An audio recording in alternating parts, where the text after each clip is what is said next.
The Real FM 103.6.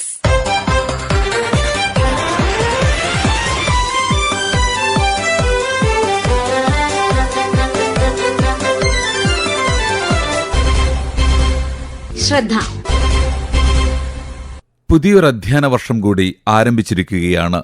മാറിയ പാഠപുസ്തകങ്ങൾക്കനുസരിച്ച് കാലാനുസൃതമായ ബോധന തന്ത്രങ്ങളിൽ മതിയായ പരിശീലനം ലഭിച്ച അധ്യാപകർ ഉണ്ടെങ്കിലേ വിദ്യാർത്ഥികളുടെ സമഗ്ര വികസനം സാധ്യമാവുകയുള്ളൂ. മെയ് മാസത്തെ കൂട്ടവിരമിക്കൽ വളരെയധികം അധ്യാപക തസ്തികകൾ ഒഴിഞ്ഞുകിടക്കാൻ ഇടയാക്കിയിട്ടുണ്ട്.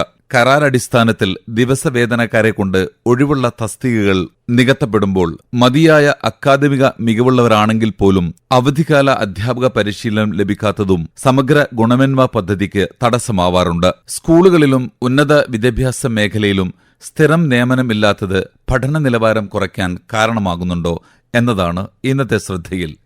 വിശദീകരിക്കുന്നു ഇന്ത്യൻ എംബസി ഈജിപ്റ്റ് മുൻ ഡയറക്ടർ ബോർഡ് അംഗവും മഹാരാജാസ് കോളേജ് എറണാകുളം മുൻ ഗവേണിംഗ് കൗൺസിൽ മെമ്പറും Mokeri government college department of oriental language എച്ച്ഒഡിയും government college teachers organisation Kozhikode സർവകലാശാല കോർഡിനേറ്റർ കൂടിയുമായ ഡോക്ടർ ലിയാഖത്ത് അലി. പഠന ബോധന പ്രക്രിയകളിലും സ്ഥാപനത്തിന്റെ, അത് സ്കൂളാണെങ്കിലും ശരി കോളേജ് ആണെങ്കിലും, ഉയർച്ചയിലും വളർച്ചയിലുമെല്ലാം അധ്യാപകരുടെ പങ്ക് വളരെ നിസ്തുലമാണ്. ഈ പുതിയ കാലഘട്ടത്തിൽ പുതുതായി നടപ്പിലാക്കിക്കൊണ്ടിരിക്കുന്ന നാഷണൽ എഡ്യൂക്കേഷൻ പോളിസിയൊക്കെ അനുസരിച്ച് സ്കൂളുകളിലാണെങ്കിലും കോളേജുകളിലാണെങ്കിലും അധ്യാപകന്റെ പങ്ക് കൂടി വരികയാണ്. കോളേജുകളിലും യൂണിവേഴ്സിറ്റികളിലും 4 വർഷ ബിരുദ പഠന കോഴ്സുകൾ നടപ്പിലാക്കിക്കൊണ്ടിരിക്കുകയാണ്. ഇതിന്റെ മുന്നോടിയായി ഹയർ എഡ്യൂക്കേഷൻ രംഗത്ത് ക്വാളിറ്റി ഉയർത്തുന്നതുമായി സംബന്ധിച്ച് 2-3 കമ്മീഷനുകളെ കേരള ഗവൺമെന്റ് തന്നെ നിയമിച്ചായിരുന്നു. പക്ഷേ അതിലൊന്നും പറയുന്ന രൂപത്തിലല്ല അധ്യാപകരുടെ നിയമനം നടന്നുകൊണ്ടിരിക്കുന്നത്. പുതുതായി വന്ന ഓർഡറുകൾ അനുസരിച്ച് 16 മണിക്കൂറുകളെങ്കിലും ഒരു അധ്യാപകന് ചുരുങ്ങിയത് പഠന സമയം ഉണ്ടായിരിക്കണം, എങ്കിൽ മാത്രമേ അധ്യാപകനെ നിയമിക്കൂ എന്ന അവസ്ഥയും വന്നു. ഇതിന്റെയൊക്കെ ഫലമായി കോളേജുകളിൽ ധാരാളം പോസ്റ്റുകൾ ഒഴിഞ്ഞുകിടക്കുകയും ഗസ്റ്റ് അധ്യാപകരെ നിയമിക്കുകയും ചെയ്തിരിക്കുകയാണ്. ശ്യാം മേനോൻ കമ്മീഷൻ റിപ്പോർട്ടിൽ പറയുന്നത് ഇങ്ങനെ ഗസ്റ്റ് അധ്യാപകരെ നിയമിക്കുന്നത് പരമാവധി ഒഴിവാക്കണമെന്നും ഭാവിയിൽ വരാൻ പോകുന്ന പഠന സമയം കൂടി മുന്നിൽ കണ്ടുകൊണ്ട് മുൻകൂട്ടി നിയമനങ്ങൾ നടത്തണം എന്നുമാണ് ശ്യാം മേനോൻ കമ്മിറ്റി റിപ്പോർട്ട് ചെയ്തിരിക്കുന്നത്. അത് മാത്രമല്ല UGCയും പറയുന്നത് വളരെ അടിയന്തര ഘട്ടത്തിൽ മാത്രമേ താൽക്കാലിക അധ്യാപകന്മാരെ നിയമിക്കാൻ പാടുള്ളൂ എന്നാണ്.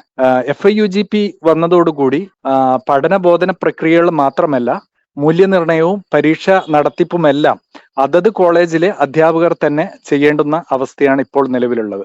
അത്തരം അധ്യാപകരുടെ ഉത്തരവാദിത്തം ഏറ്റെടുക്കുവാൻ വേണ്ടി താൽക്കാലിക അധ്യാപകര് കടന്നു വരുമ്പോൾ പൂർണ്ണമായും പഠന പ്രവർത്തനങ്ങൾ അവതാളത്തിലാകുന്ന ഒരവസ്ഥയാണ് നാം കണ്ടുകൊണ്ടിരിക്കുന്നത്. കഴിഞ്ഞ പ്രാവശ്യം തന്നെ യൂണിവേഴ്സിറ്റി വാല്യുവേഷൻ വന്നപ്പോൾ സിംഗിൾ ഫാക്കൽറ്റി ഡിപ്പാർട്ട്മെന്റുകളിൽ മൂല്യനിർണയം നടത്താൻ പോലും യോഗ്യതയില്ലാത്ത ആളുകൾ മൂല്യനിർണയം നടത്തുകയും അവർ തന്നെ ചീഫായി പുനർമൂല്യനിർണയം നടത്തുകയും അവർ തന്നെ ഒരേ അധ്യാപകൻ തന്നെ മൂല്യനിർണയം നടത്തുകയും ചീഫായി പ്രവർത്തിക്കുകയും ചെയർമാനായി പ്രവർത്തിക്കുകയും ചെയ്യുന്ന അവസ്ഥയാണ് കോളേജുകളിൽ വന്ന് ഭവിച്ചിരിക്കുന്നത്. അപ്പൊ ഇത്രയും ഗുരുതരമായ അവസ്ഥയിൽ കോളേജുകൾ മുന്നോട്ട് പോവുകയാണ് എങ്കിൽ എന്തെല്ലാം തിയററ്റിക്കലായിട്ടുള്ള പ്രവർത്തനങ്ങൾ, വാദഗതികൾ നമ്മൾ മുന്നോട്ട് വെക്കുകയാണ് എങ്കിൽ പോലും അടിസ്ഥാനപരമായി അപജയത്തിലേക്കാണ് ഉന്നത വിദ്യാഭ്യാസം പോയിക്കൊണ്ടിരിക്കുന്നത്. ഇതിന്റെയൊക്കെ ഫലമായിട്ടാണ് പല വിദ്യാർത്ഥികളും കേരളത്തിലെ ഇത്രമാത്രം കോളേജുകൾ ഫ്രീ ആയി എഡ്യൂക്കേഷൻ നൽകാമെന്ന വാഗ്ദാനം ഉണ്ടായിട്ട് പോലും സർക്കാർ കോളേജുകളും എയ്ഡഡ് കോളേജുകളും ഉപേക്ഷിച്ച് പുറത്തേക്ക് വിദ്യാഭ്യാസത്തിന് പോകുന്ന ഒരവസ്ഥ സംജാതമായിരിക്കുന്നത്. സ്ഥിരം അധ്യാപകരായി നിയമിക്കപ്പെടുമ്പോൾ മാത്രമാണ് പൂർണ്ണമായും വിദ്യാഭ്യാസ പ്രവർത്തനം കൂടുതൽ കുറ്റമറ്റതായി മാറ്റുവാൻ നമുക്ക് സാധിക്കുക. അല്ലാതെ 1 മണിക്കൂറിനും 1 ദിവസത്തേക്കും മാത്രം നിയമിക്കപ്പെടുന്ന അധ്യാപകർക്ക് ദീർഘദൃഷ്ടിയോടുകൂടി പഠനബോധന പ്രവർത്തനങ്ങൾ നടത്തുവാൻ സാധിക്കുകയില്ല എന്നുള്ളത് അനുഭവത്തിലൂടെ നമുക്ക് മനസ്സിലാക്കുവാൻ സാധിക്കും. ഞാൻ ഈജിപ്തിൽ ഇന്ത്യൻ കൾച്ചറൽ സെന്ററിന്റെ ഡയറക്ടറായി വർക്ക് ചെയ്യുന്ന സമയത്ത് അവിടെ അവരുടെ സർക്കാരിന്റെ വരുമാനത്തിൽ വളരെ വലിയ പങ്കുവഹിക്കുന്നത് വിദേശ വിദ്യാർത്ഥികളാണ്. ഇന്ത്യയിലെ വിദ്യാഭ്യാസവുമായി തട്ടിച്ചു നോക്കുമ്പോൾ വളരെ വലിയ നിലവാരം പുലർത്തുന്ന ഒരു വിദ്യാഭ്യാസ സമ്പ്രദായമല്ല ഈജിപ്തിൽ എന്നത് എനിക്ക് മനസ്സിലാക്കുവാൻ സാധിച്ചു.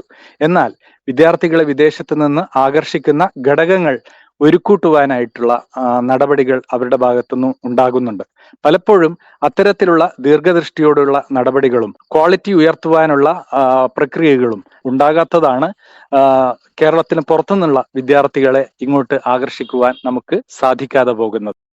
ദിവസവേതനാടിസ്ഥാനത്തിൽ നിയമനം ലഭിക്കുന്ന അധ്യാപകർ അവധിക്കാല പരിശീലനം ലഭിക്കാതെയാണ് സ്കൂളിൽ എത്തുന്നത്. കേരള എയ്ഡഡ് സ്കൂൾ മാനേജ്മെന്റ് സംസ്ഥാന പ്രസിഡന്റ് നാസർ എടരിക്കോട് ശ്രദ്ധയോട്. കേരളത്തിലെ പൊതുവിദ്യാഭ്യാസ രംഗത്ത് വിദ്യാലയങ്ങളിൽ അധ്യാപകർ സ്ഥിരമായി ഇല്ലാത്തത് പൊതുവിദ്യാഭ്യാസ മേഖലയെ കാര്യമായി ഉണ്ട് എന്നത് വസ്തുതയാണ്.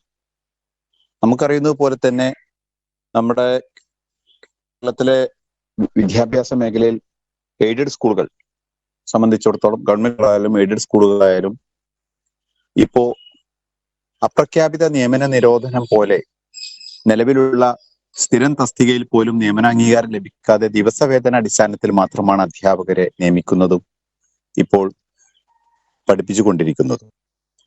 അത് തന്നെ ലിമിറ്റ് ചെയ്തിട്ടുണ്ട് നിയമനത്തിന്റെ രീതി.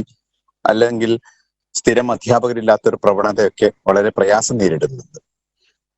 പ്രധാനമായിട്ട് നമുക്കറിയാം, ട്രെയിനിങ്ങുകളോ കോഴ്സുകളോ ഒന്നും അവർക്കിപ്പോ ഈ വെക്കേഷൻ കാലമായിട്ട് 2025-26 വർഷത്തേക്കുള്ള വെക്കേഷനിൽ അധ്യാപകർക്കുള്ള പുതിയ പാഠപുസ്തകം മാറിയത് മൂലം ഉണ്ടായിട്ടുള്ള ട്രെയിനിങ്ങുകൾ ഒന്നും ലഭിച്ചിട്ടില്ല. പക്ഷെ ഒത്തിരി വേക്കൻസികളിൽ ദിവസവേതന അടിസ്ഥാനത്തിൽ നിയമിക്കുമ്പോൾ ഉണ്ടാകുന്ന പ്രയാസം, കുട്ടികൾക്ക് സ്ഥിരമായിട്ട് ഒരു അധ്യാപകരുണ്ടാകുമ്പോഴാണ് കുട്ടികളും അധ്യാപകരും തമ്മിലുള്ള ഇടപഴകലും അവരുമായി ബന്ധപ്പെട്ടുകൊണ്ടുള്ള പഠന മെച്ചപ്പെടുത്താനൊക്കെ സാധിക്കുക. ഒരു വിഷയം എടുക്കുന്നത് ഭിന്നശേഷിയുടെ നിയമനവുമായി ബന്ധപ്പെട്ടുകൊണ്ടാണെങ്കിൽ കേരളത്തിലെ ഒത്തിരി വിദ്യാലയങ്ങൾ ഭിന്നശേഷിക്ക് വേണ്ടി തസ്തികകൾ മാറ്റിവെച്ചിട്ടുണ്ട്. അപ്പോഴും പറയുന്നത് അതിൽ ആളില്ലെങ്കിൽ പോലും ദിവസവേതന അടിസ്ഥാനത്തിൽ നിയമിക്കൂ എന്ന രീതിയിലേക്കാണ് പോകുന്നത്. ആവശ്യമായ സംവരണവുമായി ബന്ധപ്പെട്ടുകൊണ്ടോ അല്ലെങ്കിൽ സംരക്ഷിത അധ്യാപകരെ നിയമിക്കുന്നതുകൊണ്ട് ഇല്ലെങ്കിൽ സ്ഥിരമായി നിയമിക്കാനുള്ള ഗവൺമെന്റ് സ്കൂളുകളാവട്ടെ എയ്ഡഡ് സ്കൂളുകളാവട്ടെ പൊതുവിദ്യാഭ്യാസ മേഖലയിൽ സ്ഥിരം തസ്തികൾ ഉണ്ട് അധ്യാപകരെ നിയമിച്ചെങ്കിൽ മാത്രമേ ഇതിന് ശാശ്വതമായ പരിഹാരം നേടുകയുള്ളൂ. അതിന് ഗവൺമെന്റ് തലത്തില് കാര്യക്ഷമതയോടുകൂടി ഇടപെട്ടുകൊണ്ട് ഇച്ഛാശക്തിയോട് തീരുമാനത്തെ എടുത്തുകൊണ്ട് ആരോഗ്യ മേഖലയും വിദ്യാഭ്യാസ മേഖലയും നമ്മൾ എല്ലാവരും പറയുന്ന പോലെ തന്നെ അത് ഗവൺമെന്റ് ലാഭേച്ഛ അല്ലെങ്കിൽ സാമ്പത്തിക പ്രതിസന്ധി പറഞ്ഞുകൊണ്ട് മാറ്റി നിർത്താൻ പാടില്ല. ഹയർ സെക്കൻഡറി വിഭാഗത്തിലെ താൽക്കാലിക നിയമനത്തെക്കുറിച്ച് വിശദീകരിക്കുന്നു കേരള സ്റ്റേറ്റ് ഓപ്പൺ സ്കൂൾ മുൻ സംസ്ഥാന സെക്രട്ടറി അബ്ദുൽ ജലീൽ പി. കേരളത്തില് 2019 മുതല് വിദ്യാഭ്യാസ രംഗത്ത് ചില അവകാശവാദങ്ങൾ വരുന്നുണ്ട്. കേരളത്തിലെ പൊതുവിദ്യാലയങ്ങളിൽ 10 ലക്ഷം വിദ്യാർത്ഥികൾ വർദ്ധിച്ചു എന്ന അവകാശവാദമാണ് വിദ്യാഭ്യാസ വകുപ്പ് സംസ്ഥാന സർക്കാരും ഉയർത്തിയിരുന്നത്. എന്നാൽ 2022-23 വർഷത്തിലെ തസ്തിക നിർണയം വഴി കേരളത്തിൽ ഗവൺമെന്റ് ഹയർ സെക്കൻഡറി സ്കൂളിലെ 420 ഹയർ സെക്കൻഡറി തസ്തികകൾ ഇല്ലാതായിട്ടുണ്ട്. 119 സീനിയർ ഹയർ സെക്കൻഡറി തസ്തികകൾ ജൂനിയർ അധ്യാപക തസ്തികകളായിട്ട് തരം താഴ്ത്തിയിട്ടുമുണ്ട്. ഇതിന് കാരണമായിട്ട് പറഞ്ഞിരിക്കുന്നത് 25 വിദ്യാർത്ഥികളിൽ താഴെയുള്ള ബാച്ചുകളിലെ സ്ഥിര നിയമനമുള്ള അധ്യാപക തസ്തികകളെയാണ് ഇല്ലാതാക്കിയെന്നാണ് വാദം. 25 താഴെയുള്ള വിദ്യാർത്ഥികളുള്ള ബാച്ചുകളിൽ താൽക്കാലിക അധ്യാപകർ സേവനം നടത്തിയാൽ മതി എന്നുള്ളതുമാണ് ഒരു വാദം. ഒരു സ്കൂളിൽ 50 കുട്ടികളുള്ള ബാച്ചുകളുണ്ട്, 55 കുട്ടികളുള്ള ബാച്ചുകളുണ്ട്. എന്നാൽ ചില പ്രത്യേക ബാച്ചുകളിൽ 25 വിദ്യാർത്ഥികളുണ്ട്. ആ 25 കുട്ടികളുള്ള ബാച്ചിൽ ഒരു കുട്ടികൾക്ക് മാത്രം താൽക്കാലിക അധ്യാപകരും മറ്റ് 50ഉം 55ഉം 45ഉം കുട്ടികളുള്ള ബാച്ചുകളിൽ സ്ഥിര അധ്യാപകരും ക്ലാസ് എടുക്കുന്ന ഒരു സാഹചര്യമാണ് നിലവിലുള്ളത്. സ്വാഭാവികമായിട്ടും പരിശീലനം ലഭിച്ച അധ്യാപകരാണ് യഥാർത്ഥത്തിൽ വിദ്യാർത്ഥികൾക്ക് ക്ലാസ് എടുക്കേണ്ടത്. എന്നാൽ താൽക്കാലിക അധ്യാപകർക്ക് അത്തരം പരിശീലനങ്ങൾ ലഭിക്കുന്നില്ല എന്നുള്ളതാണ് വസ്തുത. അത്തരം വിദ്യാർത്ഥികളെ ഒരേ സ്കൂളിലെ വിദ്യാർത്ഥികളെ 2 തരത്തിലാക്കി ട്രീറ്റ് ചെയ്യുന്ന ഒരു രീതി സംസ്ഥാനത്ത് നിലവിലുണ്ട് എന്നുള്ളതാണ് ഒരു വസ്തുത എന്ന് പറഞ്ഞിരിക്കുന്നത്. പരമാവധി നിയമനം നടത്തി അധ്യാപനത്തിന്റെ ഗുണമേന്മ ഉയർത്തേണ്ടത് ബാധ്യത ബന്ധപ്പെട്ടവർക്കുണ്ട്. ഓരോ അധ്യയന വർഷാവസാനത്തിലും ഒഴിവുവരുന്ന തസ്തികകൾ മുൻകൂട്ടി കണക്കാക്കി നിയമനം നടത്താൻ സ്ഥാപന മേധാവികളും ശ്രദ്ധിക്കേണ്ടതുണ്ട്. താൽക്കാലികമായി നിയമിച്ചവർക്ക് പ്രത്യേക പരിശീലന പരിപാടികൾ സംഘടിപ്പിക്കേണ്ടതാണ്. മികച്ച ഭാവി പൗരന്മാരെ വാർത്തെടുക്കാൻ കഴിവുറ്റ അധ്യാപകരുടെ ശിക്ഷണം കൂടിയേ തീരൂ എന്ന് ഓർമ്മിപ്പിച്ചുകൊണ്ട് ഇന്നത്തെ ശ്രദ്ധ ഇതുവരെ തയ്യാറാക്കി അവതരിപ്പിച്ചത് റിയാസ് മുളിയങ്ങൽ, ആശയം നിർവഹണം C. കൃഷ്ണകുമാർ. ശ്രദ്ധ.